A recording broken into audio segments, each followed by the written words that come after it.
At the last Manila International Auto Show, many people were lining up to test drive one vehicle, and that is this, the B60 Beaumont from BAIC or BAIC or Beijing.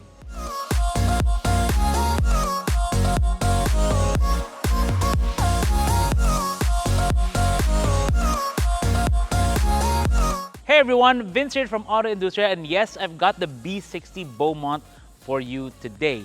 It's a big 5-door, 7-seater, ladder frame, yes, body-on-frame SUV. The B60 in China is known as the BJ60.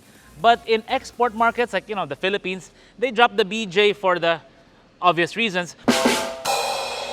But still, it's a very nice looking truck. And yes, we will be calling it truck because that's how you refer to these kinds of things. They're very big, very brutish, truck-like vehicles, and we like that. Now, in terms of size, it's 5 meters long. Yes, it's very long, it's quite wide, and it's quite tall. I mean, you can see right now where the hood is relative to me. It's just a big difference. It's something really impressive, but it starts off with the way they do the front. They've got this 5-hole style grille motif going on with the front end with these quad LEDs and the LEDs here. The way they do the bumper is very robust. The only thing I'm kind of missing from the international versions is that they have the whole thing lit up at night, but in this one, only the DRLs like here kind of light up. The ones here in the 3 actually don't. Now, some people say that there's a resemblance here with another automaker like, say, Jeep, and also with the way they do the naming, like the B, the J, and all that stuff. But let me tell you now that, when back in the day when Toyota had the Land Cruiser, before it was called Land Cruiser, they wanted to call it the BJ as well. And they actually retained that naming, even with the FJ and the other series after it. So from that angle, you can see the size of the vehicle. Yes, it's very, very big. But mind you, I think it's still a little bit smaller than a Toyota Land Cruiser. If anything, it's more like a Prado size to me. Now, if you look behind these tires, you'll actually see the ladder frame. I bumped into it. You'll see the ladder frame right under there. It's a big, chunky ladder frame going across the vehicle, and you want to see that kind of thing because BAIC does trucks very, very well. Actually, even Photon, I think, is also a subsidiary or part of the BAIC group. Now, big, chunky when it comes to the side steps here. The doors open and close with a nice and satisfying thud. You want that in vehicles of this price and this size. And when you open the rear doors, right now we do have the seats folded, but when we show you the interior, it's very, very executive style, and we really like it. You've got roof rails up top. The big tires, these are not all-terrain tires. Unfortunately, these are highway tires, but I think that's what they're going over for in BAIC. They want to go for something very luxurious and very comfortable. So the back of the B60, like any conventional classic style SUV, we like classic style SUVs. Now this one, of course, is very, very much modernized, but what says it's classic is because it has the big spare tire mounted on the tailgate. I don't see Barney. Anyways, so now let's open the inside so we can show you the space inside. And it's got quite a bit of space in. There's Barney. Anyways, it's got a very reconfigurable space inside, and as you can see, fold flat, and Barney's chilling over there, which nakakaingit. But you can lock this so you don't accidentally close it or the wind doesn't take it. And the space here is 12 inches from here up to here with the third row up, about 40 inches up to where when you fold down the third row, and 71 inches up to the front row. Ay nako, Barney talaga. You've got a 12-volt outlet here, 220-volt outlet, all kinds of hooks and stuff. You've got storage. You can even have the emergency opener there. It's even got tools underneath here. And you get one Barney when you buy one of these. But at least, komportable siya dun sa likod. When you open the hood of the B60 or BJ60 in other markets, you'll see a fairly conventional 2-liter 4-cylinder turbo engine powering everything. You've got a 8-speed automatic transmission, which can be either 2 high, 4 high, or 4 low. And it's got so many drive modes, there have been so many combinations that, we'll try to list all of it down here so you can kind of figure out, there's so much going on. The intake, by the way, gets air from the fenders. So if you want to have, let's say, a snorkel, I think you can easily, more or less, fit one over there. Now the fan, we can see, what we can't see is that we can't see where the hybrid is of this. And yes, it is a mild hybrid. So it has a BSG, a belt starter generator somewhere there. We just can't figure out which one it is. But it gives you 10 kilowatts of power and 50 Newton meters of torque. Pretty good torque, pretty good power for something of this size.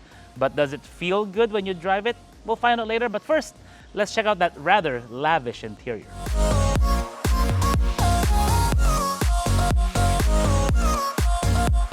So clearly the third row of the B60 is not gonna be for me.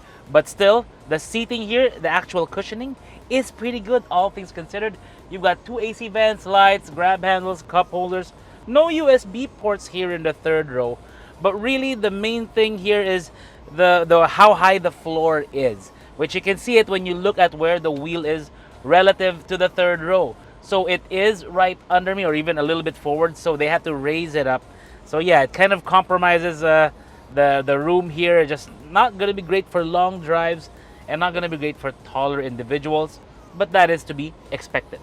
Now let me get out of here. So the difference from the third row to here is like, you know, midnight to broad daylight. It's just so much better in terms of room, in terms of comfort. I mean, the seating, very nice in here. You've even got the way they do the doors, very, very nice with the brown, the lighter brown, the door handles. And when you close the door, it's a nice solid thud. That is what you want out of these kinds of vehicles. Now for amenities, what you get, you also got the big sunroof up top, grab handles here, the light, the normal stuff. You own AC vents here, but if that's not enough, you've got 2 more down there with the control panel, because this is a tri-zone AC system. And then below it, you've got a USB-C, USB-A port. You've also got USB-C and USB-A port in this center armrest. You can adjust this seat because this is the prime seat if you're the executive. You can adjust it from there, the driver, meaning if you've got a chauffeur. But yeah, nice and comfortable here. You even had cup holders right there, which come out very nice. Now we come to the interesting part, the dashboard. I mean, it's really nice, and I mean that in no like, oh, for the money and so that, bar none. It is nice what they did with the dash of the vehicle. I mean, big screen here, logical. It's actually 12.8 inches, which is pretty big. And then you've got a full digital display here, which is also very nicely done. I mean, it's clear, it's not too cluttered with so much information. It's nice. The steering wheel is also nice. I mean, thick grip there, lots of buttons. You got these controls that you swipe. Not really a big fan of that, but the Beijing right here, maybe they could have done with something else right here, but you know, it is what it is, or it is what is it apparently now. Anyways, so you look here, you've also got the screen there, the 2 AC vents there. You got this thing, which is, think of it like an Apple Watch, you know, like when you this is a digital screen. So, and it's also the engine start stop, which I just turned on. I'm such an idiot. But see there, that shows you the Beijing logo. But that's actually a let me go through some of the features. By the way, so many features in this car. But the vehicle, you can change this for like so many different things. I mean, all this is just to change what's displayed here. It's weird. Like, I want altitude, they'll display it there. Compass displays it right there. You can do the logo of BAIC right there. Weather, I don't think weather is gonna work. You may need data for that. But drive, too high, driving, all that. You can display all of this just on this little thing. That's actually pretty nice. Just avoid pressing it like I just did. Now, here you've got your dual zone for the front, of course, a separate control in the back. Wireless charger down here for my phone. Unfortunately, this one does not have Apple CarPlay or Android Auto. You're gonna have to use a MirrorLink app for that system, but more on this later. And then down here, you've got your drive controls. So your transmission control here is an electronic shifter. So to put it into drive, you do that, and then put it to reverse there. Then neutral, you use neutral when you're doing a switch to 4-wheel drive low, which by the way, this one does. And then you have the manual mode, push or shift up. pull to shift down. Now, you get over here. Some of the versions of the B60, the BJ60 in China that we've seen also, have 3 diff locks, meaning front, center, and rear. This one, I can only find the rear diff lock. So I think they omitted the other 2 diff locks. I guess maybe it's not for such hardcore users over here, so I guess they spec that out. But still, rear diff lock, very nice. You've got crawl control over here in the middle. We'll see if we can try it out in the off-road. The Park 360 camera system. This, by the way, is one of the nicest ones I've ever tried because the clarity, really good. The 360 view, also really good. And let's see, go with the more view. What do we got? That's the rear. That's the front quarters, meaning from the side mirrors. You got the panoramic front. You've got the full side that you can get. But yeah, there's so much there. We'll try the transparent later. Maybe I think when it's off-roading, it will activate. Now, auto brake hold, auto start stop for the engine, seat heaters, not going to use that. Electronic parking brake, a big cup holder with a holder here, by the way, which I can also use for my phone if I want. The key is right here. It's a bit smudgy from all the tape. It says Beijing there on the back. It says Beijing there. You've got your what do you call it? Engine remote start, unlock, lock, yeah, lights and all that stuff. It's got piano black accents. Not too sure. I mean, it's already scratching up in some places, so keep that in mind. If you're gonna get one of these, you know, if you have piano black, maybe they can include a ceramic coat for this kind of thing. And then you start feeling like the leather in this vehicle. I mean, the way they did the leather here, very, very nice, very high quality. I mean, at least at first glance anyway, it looks really good. Same down here, same with the way they do the seats. Even the way they do the split for the center armrest, I mean, that feels really good. It doesn't feel plasticky at all. You know, that's unexpected. I mean, you also got this big grab handle here if the front passenger wants to brace themselves when you're off-roading. That's useful. A nice compartment there.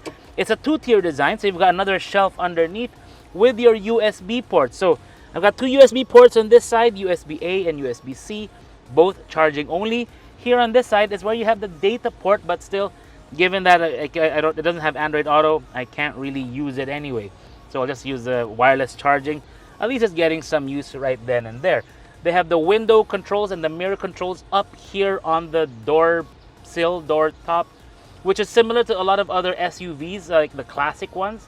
So they're evoking that classic feel where it's more like Land Rover-ish in the way they do the controls for some of the things in the vehicle. And then the rear view mirror, it's a digital screen. So it's using a camera over in the back, and it's very nice. It's similar to the Terra, the concept there, but the clarity of the camera that they've got is very good. Now here in front, you've got, actually, what do you have on this one? None. On the left side, we have, I think it's an off-road camera because it has an SD card slot over here. Onto the features. Let's get onto this screen. There's a lot to unpack here. So digital screen here with your speedometer, tachometer on the left, digital display, of course. You can set it in many different ways. Let me see if I can. No, it takes a bit of getting used to because here, you'll see that there, and then you swipe to actually cycle through the different functions in the vehicle, which is kind of different. But when we go here, all right, this is, I think, it's a nice screen. The resolution is good, but some of the functions aren't really for export markets yet. So, for example, it even has WeChat built in. Now, we don't really use WeChat in the Philippines. I mean, when we go to China and have to get past the Great Wall of China, the Great Firewall of China, then we use WeChat because we can all communicate with each other over there. Viber and all that doesn't work. But here in the Philippines and other export markets, we don't really use that. So, kind of odd. I don't even know what Yue Kwan is. So, but yeah, still. Now, this is actually some of your off-road settings. Right now, we are in 2 high. But when we start going through some of the different drive modes, you'll see some very, very nice graphics here. So step on the brake, go through. So right now we have sport mode, right? So it goes all red. Then eco mode goes green. Comfort should be like, general, whatever. And then you have the snow mode. We're not going to use that in the Philippines, but the graphics look good. The through mode, I think they meant slippery mode, not really through. because I think whoever it was going for the graphics of this. It just says, I don't know, through. And then you have the sand mode. Will you probably end up using that in like Ilocos or something, the sand dunes. Mud mode, that might be useful. And then you have, what's this one? This is the rock crawl mud. This is the rock crawl mode, I think, but you have to be in 4-wheel drive low. And the one I like, wading activated, the wade mode. So the vehicle, it does state very clearly what the wading depth of this is, which is 750 millimeters. But what we like is that they even indicate, where is that? Let me get out of there. Oop. They even indicate where was that? There it is. They even indicate where up to the tires it can go. So now, looking at some of the position of the things underneath the hood, I can tell you that their 750 millimeter wading depth is still very conservative. We don't want to push it, beyond what they recommend. But I can tell you with the way they do everything in there, it seems a bit conservative for me, which is a kind of a good thing. Now, some of the other features here. When you swipe left, you'll get an overload of icons. It's like my laptop. Whenever someone uses my laptop and they see like files all around the desktop, that's what it reminds me of. It's a bit of a mess, meaning not in a bad way. It's just they kind of have to make it a bit more logical the way everything is laid out. You've also got the settings here. By the way, so here's where we get into all the safety features. So ADAS. I mean, you got your usual. You got so many airbags in this vehicle. But you also got the smart features like the adaptive cruise control with TJA or that's called traffic jam assist. And then FCW, forward collision warning. You can adjust the sensitivity. AEB is auto emergency braking. TSR, traffic sign recognition. Lane departure warning. It's a veritable alphabet soup of all the safety features you can think of. And yeah, it's all right here. And then you have the status of the vehicle. Different controls that you can set, no problem. We're really running long with this because there's so much to unpack. But this one, a lot of people will like, especially the younger ones. They can change all the colors depending on what you want. I mean, personally, I don't know, what would I go with? Light blue? I think that's pretty cool. Anyways, let's take it out because, yeah, I think this is going to be an interesting drive overall with the B60.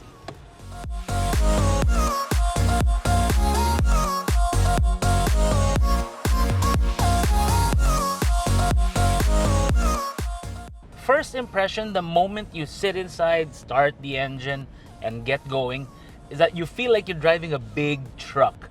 Like the way you're seated up here. It's not something that's very common in crossovers. You don't really get this kind of feeling. But here you do. Like you're really sitting high up. I mean, there's a Fortuner now to my left.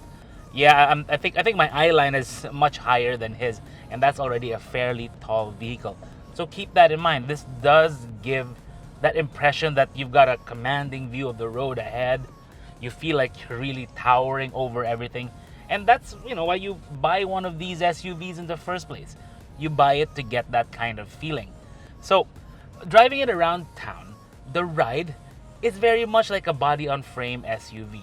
Meaning, you've got a high center of gravity, so you do feel a bit more of the motions. But it's not uncomfortable, mind you. I mean, there's nothing they can do about the high CG of the vehicle, but the way the suspension works, the way the body feels, it's actually really nice. Like it's actually comfortable on EDSA, which is pretty good. I mean that's what you want out of an SUV like this. And also when it comes to the sound deadening, because even though they're not using laminated glass for the side windows, it's very, very quiet in here. I think BAIC did a good job with the sound insulation all around. That's actually pretty cool. But yes, maneuvering it around, it is kind of big and chunky. Thankfully, I'm kind of used to being big and chunky. Lately, we've been dealing with a lot of traffic all around the city. I mean, normal na sa Metro Manila yan. It's really gonna be traffic most of the time, especially in the next few months. So it's gonna be a lot of close quarters driving. It's gonna be a lot of really tight, maneuvering it around. But see, with this one, it's not too bad because of the view. You also got the camera system, the sensors, and the camera system on this one is very, very nice. I mean, when it does come on, it gives you a very clear view all around you. And you can even use that when you're off-roading. It's even got the transparent chassis style of view, which maybe we can put a test later on. But the engine of this one, I already mentioned, is 163 PS. It's also got 400 Newton meters of torque. It's a mild hybrid, but the biggest benefit of the turbo diesel plus the mild hybrid is fuel economy, even when we're in traffic. So, when the guys were driving this around earlier, they were getting over 10 kilometers per liter, but the average speed was just at 10 kilometers per hour. That's really slow, even by my kind of traffic lately. I mean, because they've been doing a lot of construction work over here in QC. So, yeah, mabagal talaga yung driving. But when it comes to the efficiency, 10 kilometers per liter in that kind of traffic is really, really good. And then when you're on the highway, it's so much better. So it's really the combination of the low-end torque of a turbo diesel, as well as advantage of having a mild hybrid system. Imagine what this would be like if I had a full hybrid. The way this rides really reminds me of the Prado back in the day, but better. I mean, it's gonna hurt a lot of people's feelings when I say that, but automotive technology and engineering has already moved several leagues forward in terms of the way they do refinement, and I actually can't wait to see and feel what the next generation Prado is going to be like when they launch it in the Philippines, hopefully soon.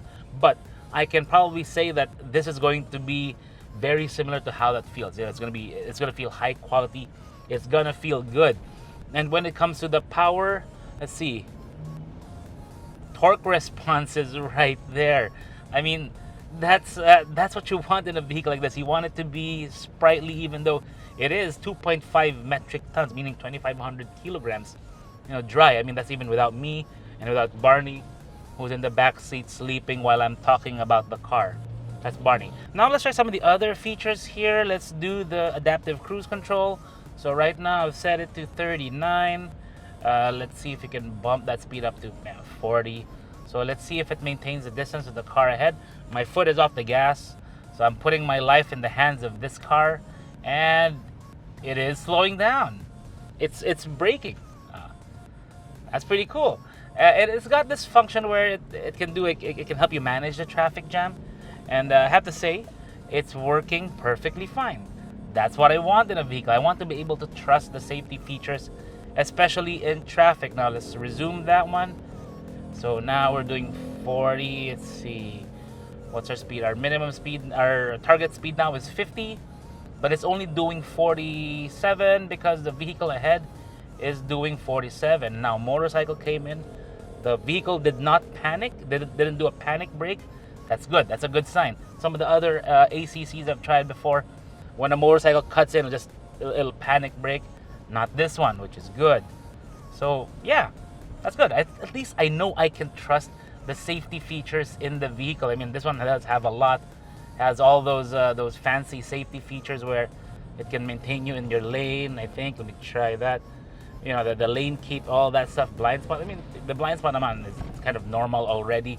The AEB, all that. So it's good. All right. Now all that's left is for us to test the 4x4. Now we're not going to do any extreme 4x4, but maybe I'll bring this up to the mountains a little later on and see how it behaves up there. So we're back in the hills, going towards Campwell River Valley in Daraitan, Rizal. I mean, it's a really nice place to go to. You should check it out with your family and pitch tent if you want. But we wanted to try out the 4x4 capabilities of the B60, but we did want a bit more rain, but it's not delivering us. It's like a bright sunny day out now, so it's not giving us any of the rain that would make this a real test of the truck's capabilities. Because in the wet, this road, I mean, even though it's like pretty much a rough road, unpaved road, it gets very, very tricky in the rain. It gets very, very slippery, and would have been a perfect way to test out the capabilities of this vehicle. But as it stands, it's no problem. I mean, I even have it on 4 high just for the hell of it. Don't really need it, and that's because we just wanted to use it, see if it works, and it seems to be working fine. It hasn't really been slipping around on this road yet, so unfortunately, yeah, we need to go somewhere else to really try it out. But we have no doubts about how this vehicle will perform. Yes, it does have independent suspension. I mean, all around. It's not a double wishbone front. and a solid axle rear. It's actually a independent rear suspension. So that's different. I mean, it's not the solid axle that, that 4x4 enthusiasts swear by. But still, I see no reason why it can't, perform quite well, given what this is. And we also tried it out on the off-road, I guess, articulation course that they had over at the Manila International Auto Show. But this is more of where it belongs. People who buy this aren't really going to be using it for extreme off-roading. For those kinds of things, you look for like a Patrol, or you look for a Hilux, that kind of thing. But this, I think, would be an ideal setup for someone who wants to do a bit of overlanding with the family.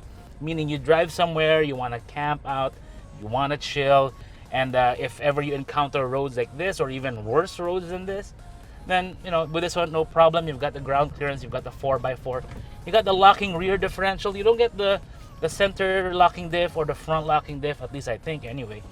But still, with all the modes in this one, it should be fine. Mind you, I don't think I'll be using any of these modes personally, because so long as you know the principles of what you're doing, when it comes to off-roading, or at least this kind of driving, then you should be fine. Keep your momentum. Don't park your car on a soft bit of turf or terrain or soil, whatever. That's a sure way to get stuck. Know when to pressure down. Don't be too rough with the accelerator.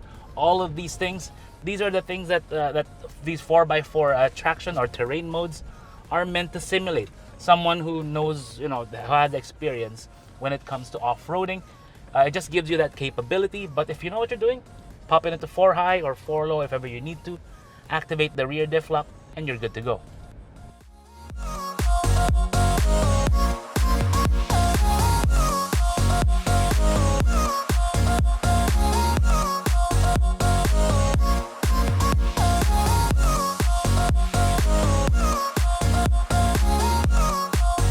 Woo! It's a hot day out today, but really the B60 delivers very well. And a lot of things about the vehicle we really do like.